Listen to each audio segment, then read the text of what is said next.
नमस्कार दोस्तों, हिंदी कथा संचय चैनल में आपका स्वागत है। कहानी का अगला भाग 6। एक मीठा एहसास। 11 बजे के करीब वो लोग काशिद बीच रिसोर्ट पहुंच गए। गाड़ी रुकते ही कशिश की आंख खुल गई। उसने खुद को राहुल के कंधे पर पाया तो हड़बड़ाकर अलग हो गई। बस भी पहुंच चुकी थी। सब सामान उतारा जा चुका था। पहले तो सबने लंच किया, फिर शूटिंग की तैयारी में लग गए। कशिश रिसोर्ट के लॉबी में परेशान सी चहलकदमी कर रही थी। कभी घड़ी देखती, कभी मोबाइल। नीलिमा ने पूछा, क्या हुआ? कशिश ने कहा, देखना, अभी तक मॉडल आंचल सक्सेना नहीं आई है। 1 घंटे पहले फ़ोन किया तो बोली रास्ते में है और अब तक नहीं पहुंची। सनसेट के साथ शूट करना है, कहीं देर ना हो जाए। तू एक बार फिर फ़ोन लगा, नीलिमा ने कहा। रिंग तो हो रहा है, उठा नहीं रही। फिर से लगा, नीलिमा ने जोर दिया। कशिश फिर फ़ोन करती है तो फ़ोन उठा लिया जाता है। कशिश हड़बड़ाकर पूछती, कहाँ हैं आप आंचल जी? दोपहर हो गई। कशिश जी, मैं नहीं आ सकूंगी, कुछ इमरजेंसी आ गई है, मैं वापस मुंबई लौट रही हूँ, बोलकर फ़ोन कट कर दिया आंचल ने। कशिश ने सर पीट लिया। अब क्या करें नीलिमा, सारा सेटअप लग चुका, शूट कैंसिल करेंगे तो बहुत पैसे बर्बाद हो जाएंगे। नीलिमा भी सोच में पड़ गई थी। चल, सर को तो बताना ही पड़ेगा, कशिश ने कहा और दोनों राहुल की तरफ चल पड़ी। सर, एक प्रॉब्लम हो गई है। कशिश की आवाज़ पर राहुल ने प्रश्नसूचक दृष्टि डाली। आंचल सक्सेना नहीं आ पाएंगी, उनके घर में कोई इमरजेंसी आ गई है, कशिश ने डरते हुए कहा। राहुल 2 मिनट सोचने के बाद बोला, कोई प्रॉब्लम नहीं, ये शूट आप खुद पूरा कीजिए मिस कशिश। सर कैसे, क्या बोल रहे हैं आप? मुझे कुछ समझ नहीं आया, बिना मॉडल के कैसे शूट पूरा करूं? कशिश पूछ रही थी।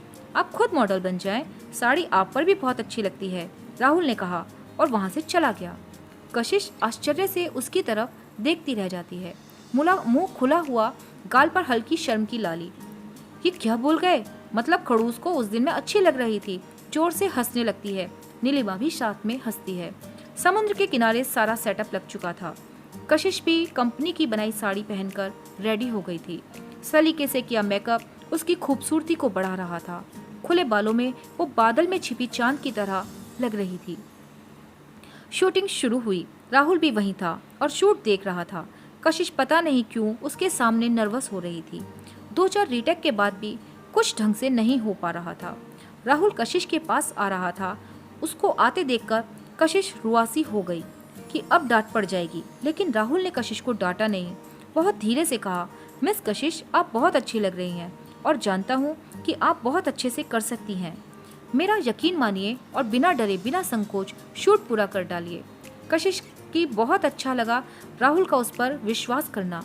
आंख भर आई, मुस्कुराकर उसने हिलाया, सिर हिलाया। जी सर, मैं पूरी कोशिश करूंगी। गुड, राहुल ने मुस्कुराकर कहा और वापस जाकर अपनी कुर्सी पर बैठ गया। शूटिंग फिर से शुरू हुई। डूबते हुए सूरज की लालिमा समुद्र के पानी में अलग ही छटा बिखेर रही थी। कशिश ने अपने बालों को झटका देकर पीछे किया और साड़ी का आंचल फैलाते हुए पानी की तरफ दौड़ रही थी। झुककर उसने अपने हाथों से पानी उड़ाती है और साड़ी को थोड़ा ऊपर उठाते हुए अपने पांव से छई छप करती रहती है। आंचल लहराते हुए अपने दोनों हाथों को पूरा खोलकर गोल गोल घूम जाती है। तभी डायरेक्टर कट बोलता है, सुपर कशिश जी, आपने कमाल कर दिया, बहुत ही खूबसूरती से एड शूट हुआ है, डायरेक्टर बोल रहा था। कान डायरेक्टर की बातों पर, लेकिन आंख राहुल सर पर थी, जैसे पूछ रही हो, ठीक किया था ना मैंने? राहुल बस मुस्कुरा रहा था। पानी में अटकेलियां करती कशिश को देख मंत्रमुग्ध हो गया था। बार बार उसका दिल पूछ रहा था, कोई इतना अच्छा कैसे लग सकता है किसी को।